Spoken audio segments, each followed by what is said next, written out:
ಕನ್ನಡದ ಬಗ್ಗೆ ನಟ ಕಮಲ್ ಹಾಸನ್ ವಿವಾದಾತ್ಮಕ ವಿಚಾರಕ್ಕೆ ಸಂಬಂಧಪಟ್ಟಂತೆ ಫಸ್ಟ್ ಶಿವರಾಜ್ ಕುಮಾರ್ ರಿಯಾಕ್ಷನ್ ಕೊಟ್ಟಿದ್ದಾರೆ. ಕನ್ನಡಕ್ಕಾಗಿ ಸಾಯುತ್ತೀನಿ, ಹೋರಾಟ ಮಾಡ್ತೀನಿ ಅಂತ ಶಿವಣ್ಣ ರಿಯಾಕ್ಟ್ ಮಾಡಿದ್ದಾರೆ.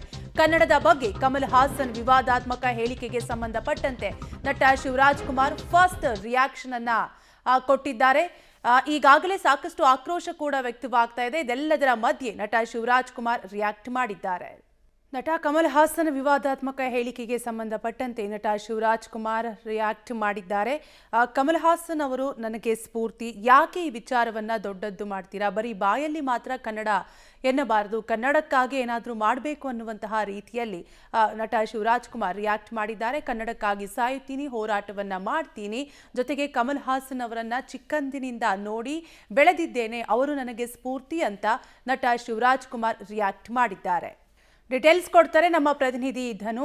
ಧನು, ಒಂದ್ ಕಡೆ ನಟ ಕಮಲ್ ಹಾಸನ್ ಮೊಂಡುವಾದವನ್ನ ಮಾಡ್ತಾರೆ, ಯಾವುದೇ ಕಾರಣಕ್ಕೂ ನಾನು ಕ್ಷಮೆಯನ್ನ ಕೇಳಲ್ಲ ಅಂತ. ಮತ್ತೊಂದ್ ಕಡೆ ಶಿವಣ್ಣ ಕೂಡ ನಟ ಕಮಲ್ ಹಾಸನ್ ಅವರಿಗೆ ಕನ್ನಡದ ಬಗ್ಗೆ ಪ್ರೀತಿ ಇದೆ ಅನ್ನುವಂತಹ ರಿಯಾಕ್ಷನ್ ಅನ್ನ ಕೊಟ್ಟಿದ್ದಾರೆ. ಡೀಟೇಲ್ಸ್ ಕೊಡ್ತಾ ಹೋಗೋದಾದ್ರೆ.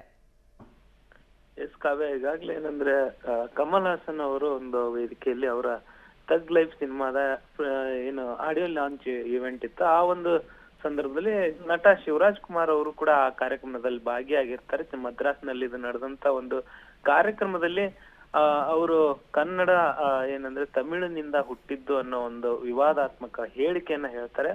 ಆ ಸಂದರ್ಭದಲ್ಲಿ ನಟ ಶಿವರಾಜ್ ಕುಮಾರ್ ಅವರು ಕೂಡ ಆ ಕಾರ್ಯಕ್ರಮದಲ್ಲಿ ಭಾಗಿಯಾಗಿರ್ತಾರೆ. ಈಗಾಗಲೇ ಈ ಒಂದು ಹೇಳಿಕೆಗೆ ಸಾಕಷ್ಟು ವಿರೋಧ ವ್ಯಕ್ತ ಆಗ್ತಾ ಇದೆ. ಕನ್ನಡ ಪರ ಸಂಘಟನೆಗಳು ಮತ್ತೆ ಕರ್ನಾಟಕದಲ್ಲಿ ಕಲಾವಿದರು ಕೂಡ ಸಾಕಷ್ಟು ವಿರೋಧವನ್ನ ವ್ಯಕ್ತಪಡಿಸ್ತಾ ಇದ್ದಾರೆ. ಜೊತೆಗೆ ಈಗ ಮತ್ತೆ ಈಗ ಕೇರಳದಲ್ಲೂ ಕೂಡ ಒಂದು ಪ್ರಮೋಷನ್ ಹೋದಂತ ವೇಳೆಯಲ್ಲಿ ಈ ಒಂದು ಹೇಳಿಕೆಯನ್ನ ಮತ್ತೆ ಸಮರ್ಥನೆ ಮಾಡ್ಕೊಂಡಿರ್ತಕ್ಕಂಥದ್ದು, ಮತ್ತೆ ಇದಕ್ಕೆ ಯಾವುದೇ ರೀತಿಯಾದಂತ ಕ್ಷಮೆಯನ್ನ ಯಾಚಿಸಿಲ್ಲ.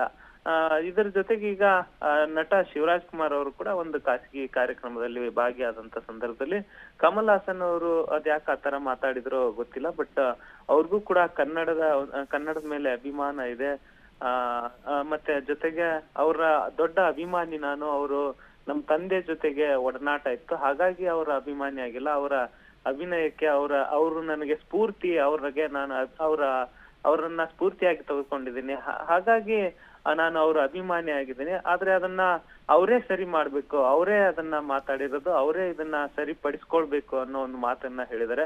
ಜೊತೆಗೆ ಕನ್ನಡಕ್ಕಾಗಿ ನಾನು ಹೋರಾಟ ಮಾಡ್ತೀನಿ, ಬರೀ ಕನ್ನಡ ಅಂತ ಬಾಯಿ ಮಾತಲ್ಲೇ ಹೇಳೋದಲ್ಲ, ಕನ್ನಡಕ್ಕಾಗಿ ನಾನು ಹೋರಾಟ ಮಾಡ್ತೀನಿ, ನಾನು ಸದಾ ಸಿದ್ಧನಿದ್ದೀನಿ ಅನ್ನೋ ಒಂದು ಮಾತುಗಳನ್ನ ಹೇಳಿರ್ತಕ್ಕಂಥದ್ದು.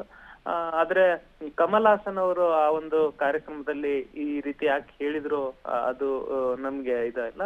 ಸೊ ಹಾಗಾಗಿ ನಾನು ಕೂಡ ಕನ್ನಡಕ್ಕೆ ಯಾವಾಗ್ಲೂ ಸಿದ್ಧನ ಇದ್ದೇನೆ, ನಾನು ಯಾವಾಗ್ಲೂ ಹೋರಾಟ ಮಾಡ್ತೀನಿ ಅನ್ನೋ ಒಂದು ಮಾತುಗಳನ್ನ ಹೇಳಿರ್ತಕ್ಕಂಥದ್ದು ಕಾವ್ಯ. ಥ್ಯಾಂಕ್ ಯು ಧನು ಡೀಟೇಲ್ಸ್ಗಾಗಿ. ನಟ ಕಮಲ್ ಹಾಸನ್ ಹೇಳಿಕೆ ಕನ್ನಡಿಗರನ್ನ ಕೆಂಡಾಮಂಡಲರಾಗುವಂತೆ ಮಾಡಿದೆ. ರಾಜ್ಯಾದ್ಯಂತ ಕನ್ನಡ ಪರ ಸಂಘಟನೆಗಳು ಬೀದಿಗಿಳಿದು ಪ್ರತಿಭಟನೆ ನಡೆಸಿವೆ. ಅಲ್ಲದೆ ಕಮಲ್ ಹಾಸನ್ ನಾಳೆ ಸಂಜೆಯೊಳಗೆ ಕನ್ನಡಿಗರ ಕ್ಷಮೆ ಕೇಳಬೇಕೆಂದು ಡೆಡ್ಲೈನ್ ಅನ್ನು ಕೂಡ ನೀಡಿವೆ. ಇನ್ನು ಬೆಂಗಳೂರಿನ ಆರ್ಟಿ ನಗರ ಪೊಲೀಸ್ ಠಾಣೆಯಲ್ಲಿ ಕಮಲ್ ಹಾಸನ್ ವಿರುದ್ಧ ದೂರು ದಾಖಲಾಗಿದೆ. ಕರವೇ ಅಧ್ಯಕ್ಷ ನಾರಾಯಣಗೌಡ ಮಾತನಾಡಿ, ಕಮಲ್ ಜನರ ಭಾವನೆಯನ್ನ ಕೆರಳಿಸೋ ಕೆಲಸ ಮಾಡಿದ್ದಾರೆ. ಜೂನ್ 5ರಂದು ಅವರ ಸಿನಿಮಾ ಬಿಡುಗಡೆಯಾಗಲ್ಲ. ಸಾರ್ವಜನಿಕ ಜೀವನದಲ್ಲಿ ಇರೋ ವ್ಯಕ್ತಿಗೆ ಹಿಡಿತ ಇರಬೇಕು.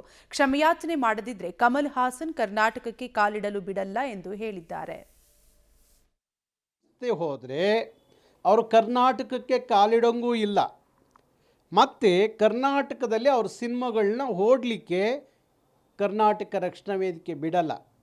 ಇದು ಎಲ್ಲರಿಗೂ ಕನ್ನಡಿಗರ ಸ್ವಾಭಿಮಾನದ ಪ್ರಶ್ನೆ. ಇದು ನಮ್ಮ ಅಸ್ತಿತ್ವವನ್ನು ಕೆಣಕಿರುವಂಥ ಕಮಲ್ ಹಾಸನ್ನ ಹೀಗೆ ಬಿಟ್ಬಿಟ್ರೆ ನಾಳೆ ಯಾವ ನಾಯಿನರಿಗಳೆಲ್ಲ ಮಾತಾಡ್ಲಿಕ್ಕೆ ಶುರು ಮಾಡ್ತವೆ. ಹಾಗಾಗಿ ನಮ್ಮ ಕಡೆ ಒಂದು ಗಾದಿ ಮಾತಿದೆ, ಎಡಗಡೆ ಎತ್ತಿಗೆ ಹೊಡೆದ್ರೆ ಬಲಗಡೆ ಎತ್ತು ಅರ್ಥ ಮಾಡ್ಕೋಬೇಕು ಅಂತ. ಹಂಗೆ ಒಬ್ಬ ಕಮಲ್ ಹಾಸನ್ಗೆ ಸರಿಯಾದ ರೀತಿ ಪಾಠ ಹೇಳದೆ ಹೋದರೆ ನಿಮಗೆ ಇತಿಹಾಸದ ಅರಿವಿಲ್ದಲೇ ಇರ್ಬೋದು, ನಿಮಗೆ ಭಾಷಾ ಅರಿವಿಲ್ದಲೇ ಇರ್ಬೋದು. ನಮಗೆ ತಮಿಳಿನ ಮೂಲವೂ ಗೊತ್ತು, ತಮಿಳುನಾಡಿನ ಚಳುವಳಿಯ ಮೂಲವೂ ಗೊತ್ತು, ಅವೆಲ್ಲ ಗೊತ್ತಿರೋದ್ರಿಂದ